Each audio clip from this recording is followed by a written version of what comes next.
Jadi apapun strategi yang mau diterapkan STY, gue sih nggak mau tahu. Yang penting hasilnya harus sesuai target yang diomongin. 1 poin. Dan itu ternyata tidak terjadi. Ya, bicara gitu. proses. Ini kan masalahnya udah 4 tahun, Bang. Dan bicara tim nasional, kita udah bukan bicara proses lagi. Proses itu ada pada saat pertandingan uji coba. Ketika FIFA Match kan Day atau dia ketika 17 tahun turnamen dia resmi, bangun nggak pondasi, bisa. Bu. Dia bangun pondasi untuk melangkah yang lebih tinggi. Ini 17 tahun kita nggak ke Piala Asia. Ya harus ditolak aja dong. Pada saat PSSI menyodorkan perpanjangan kontrak yang 6 itu bulan soal itu, target ya urusan STY lah, bahwa akhirnya dia setuju ya dia akan nanggung konsekuensi. Tapi kalau menurut gua sih PSSI memberi target lolos sampai 16 besar ya berlebihan. nggak berlebihan, karena ekspektasi masyarakat itu sebetulnya sudah terbangun ketika kita bisa mendapatkan medali emas SEA Games setelah penantian 32 tahun, Bang. Lo Ini sekarang supporter masyarakat pengennya tuh menang-menang ya, dulu. enggak aja bandinginnya Piala Asia sama SEA Games. Iya sih ya. Kan yang bener aja. Lu kan Enggak, gini pelatih tim nasional Levelnya itu, beda tuh, Bang. Begini, dalam data statistik, mau Piala Dunia, Piala Asia, Piala Eropa, yang dicatat itu adalah trofi. Yang dicatat itu adalah menang kalah. Bukan prosesnya lo main bener atau main nggak bener, lo main cantik atau lo main nggak cantik. Yang dicatat dalam sejarah itu adalah kemenangan, bukan masalah proses. Tapi poinnya sekarang ketika Shin Tae-yong mendapatkan tawaran dari negara lain, ya jangan sampai Shin Tae-yong ini lepas. Karena ini fondasi yang dibangun ini adalah oleh Shin Tae-yong. Jadi fondasi yang dibangun ini takutnya nanti akan terganggu dengan pelatih baru. Saya tidak mengatakan bahwa pelatih baru tidak akan bisa bekerja seperti Shin Tae-yong, enggak juga kan, kita nggak boleh menilai seperti itu kan. Dan kita juga paham Shin Tae-yong nggak mungkin melatih Indonesia seumur hidup, nggak mungkin. Pasti akan ada waktunya dia perlu pindah ke negara lain dan melatih tim lain atau juga klub lain. Tapi yang kita harus paham bahwa Shin Tae-yong masih membutuhkan waktu untuk mematangkan skuad ini. Karena ini skuad ini belum matang sebetulnya. Kita bisa melihat ada beberapa kesalahan-kesalahan kecil yang dilakukan oleh para pemain ketika koordinasinya nggak berjalan di lini pertahanan. Dan saya dalam hal ini bukan ingin memuji setinggi langit Shin Tae-yong, enggak. Saya menjabarkan fakta-faktanya dari Shin Tae-yong. Dan saya paham ada beberapa di antara teman-teman yang memang ingin agar ada pergantian pelatih. Dan saya hormati sudut pandang kalian. Tapi kalian juga harus paham bahwa fondasi yang dibangun ini dilakukan oleh Shin Tae-yong dengan susah payah. Ini gak gampang bagi Shin Tae-yong. Jadi yang saya harapkan dalam waktu dekat ini ada kejelasan lah ya dari PSSI tentang kontrak dari Shin Tae-yong. Oke, dari PSSI pun mereka punya pertimbangannya ya, agar ditunggu dulu bagaimana nanti progres dari timnas Indonesia. Tapi bagaimana nanti jika betul timnas Indonesia lolos dan kemudian ya negara lain memang lebih cepat ya untuk menawarkan kontrak yang lebih baik lagi kepada Shin Tae-yong. Ya, ini kan hal-hal seperti ini kan bisa saja terjadi. Dan saya bukan mengatakan bahwa Shin Tae-yong harus stay, enggak. Tapi akan lebih baik jika Shin Tae-yong ini bertahan dan membentuk tim yang lebih solid lagi, membentuk chemistry di antara para pemain agar lebih rapi lagi, supaya bisa bertahan untuk waktu yang lebih lama lagi. Karena STY ini kan, wah, ini banyak yang pro kontra juga dengan keberadaan dia. Dan STY sudah sukses membawa tim nasional kita lolos ke babak 16 besar dari fase grup di Piala Asia yang berlangsung kemarin di Doha atau di Qatar, dan dia mendapatkan sambutan yang luar biasa ketika Indonesia mencatatkan sejarah di Piala Asia untuk pertama kali lolos ke babak 16 besar. Nah, muncullah berita tentang ada negara lain yang naksir, ya, ingin mendapatkan jasa atau kepelatihan dari seorang STY. Saya kemarin itu coba untuk menanyakan ini ke Pak Erik dengan WA dulu ke beliau, karena takut mengganggu kesibukan beliau ya, bukan saja sebagai Ketua Umum PSSI, tapi Pak Erik ini kan kita tahu bersama seorang Menteri BUMN. Saya menanyakan ini bagaimana tentang keriuhan, ya, ribut-ribut soal STY. Dan Erik tuh dengan santai, Pak Erik ini menelpon saya. Dan kita berbicara cukup lama, 10-15 menit tentang STY ini. Jadi Pak Erik menerangkan di sana, saya santai-santai aja. Ya Bang ya, bukan karena apa? Karena saya itu punya komitmen dengan STY. Komitmen kita itu apa? Komitmen sampai pada batas bulan Juni. Itu setelah di Desember berakhir, sesuai dengan batas waktu dia, Desember 2023. Nah, kita coba perpanjang setelah duduk bersama, ada pembicaraan dengan STY sampai bulan Juni. Nah, sampai bulan Juni itu ada hal-hal yang harus kesepakatan itu terjadi di antara STY dan saya sebagai Ketua Umum di Federasi Sepak Bola Indonesia. Dan STY setuju. Jadi sudah ada pembicaraan ini di mana STY harus berjanji akan meloloskan tim senior kita paling tidak ke babak 16 besar Piala Asia di Qatar, dan itu sudah terpenuhi, ya. Walaupun kita kalah terakhir tersisi lawan Australia, tapi kita sudah bisa lolos, ya, ke babak perdelapan final ini. Itu sudah dapatkan. Dan satu lagi itu apa?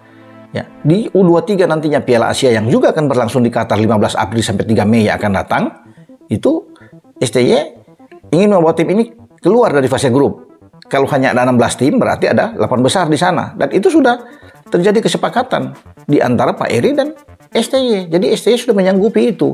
Jika ini selesai sampai dia bisa mewujudkan semua itu, maka otomatis itu diperpanjang di atau Indonesia. mengembangkan kualitas pemain nasional, karena kan sekarang dia termasuk beruntung lah, ada 8 naturalisasi dan keturunan gitu. Dan misalnya saya sebagai pengamat gitu nggak pernah kan dorong harus pecat saat ini atau tidak, kan nggak. Saya memberikan pandangan aja ini apa tidak, tapi belakangan ada tuh yang dorong kan. Ya, artinya kan durasinya kan udah jelas nih, perpanjangan kontraknya kan sampai Juni. Everything can happen. Piala Asia baru salah satu tahapan. Masih ada di timnas U23, masih ada ke Piala Dunia. Waktunya nih masih jalan. Jadi kebagian kalau misalnya didorong ini untuk masalah perpanjangan atau enggak. Jadi agak aneh juga tuh ya. Dia terlalu memaksakan kehendak, biarkan aja PSSI yang bertindak.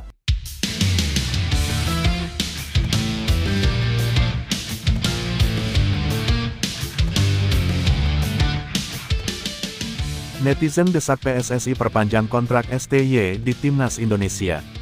Sebuah petisi yang mendesak PSSI memperpanjang kontrak Sintayong di Timnas Indonesia muncul di laman Ceng.org pada Rabu 31/1. Petisi tersebut diajukan komunitas Indonesia Pride. Ini adalah komunitas pendukung Timnas Indonesia yang aktif di media sosial Instagram dan Twitter kini X. Yang mengajukan adalah Divo Sasendra. Divo juga dikenal sebagai penggerak Garuda Revolution, kelompok supporter Timnas Indonesia. Dalam petisinya Divo menyebut suara mayoritas supporter ingin kontrak Sin diperpanjang. Petisi ini dibuat karena mayoritas pendukung Timnas Indonesia di media sosial mendukung perpanjangan kontrak STY sesegera mungkin, tulis Divo terkait alasan petisi ke PSSI. Dan adanya rekam jejak terhadap kebiasaan PSSI untuk mengganti pelatih saat proses timnas sedang sangat baik seperti era Luis Milla adalah hal yang sangat mencemaskan kami sebagai supporter timnas. Disebutkan pula bahwa pencapaian Sin bersama tim Merah Putih luar biasa. Selain permainan timnas yang meningkat, Sin juga dinilai sukses saat tampil di Piala Asia 2023-2024. Jadi, seharusnya tidak ada lagi alasan PSSI menunda atau mengulur-ulur waktu untuk perpanjangan kontrak STY, karena yang kami khawatirkan akan ada negara-negara lain yang akan melakukan penawaran, ujarnya. Hingga pukul 18.51 waktu Indonesia Barat, saat Indonesia.com mengakses laman petisi tersebut, jumlah pendukung gerakan ini sudah mencapai 23.371 orang. Ini jumlah besar, padahal baru berjalan 2 jam. Berita selanjutnya, mantan pelatih Timnas Indonesia dan Persib Bandung, Luis Milla, memberikan pujian untuk pencapaian skuad Garuda di Piala Asia 2023. Namun, apakah ini kode bahwa dirinya akan kembali? Timnas Indonesia memberikan kejutan di Piala Asia 2023. Sebab, Asnawi Mangkualam DKK sukses menciptakan sejarah lolos 16 besar untuk pertama kalinya dalam turnamen ini. Di babak 16 besar, Timnas Indonesia kalah 0-4 melawan Australia. Namun, permainan Jordi Amat Ces menuai pujian. Salah satunya adalah Luis Milla yang menyebut Timnas Indonesia sudah berevolusi di bawah asuhan Sintayong. Kenangan yang sangat indah. Selamat PSSI atas evolusinya dan partisipasinya yang luar biasa dalam Piala Asia, tulis Luis Milla di Instagram pribadinya.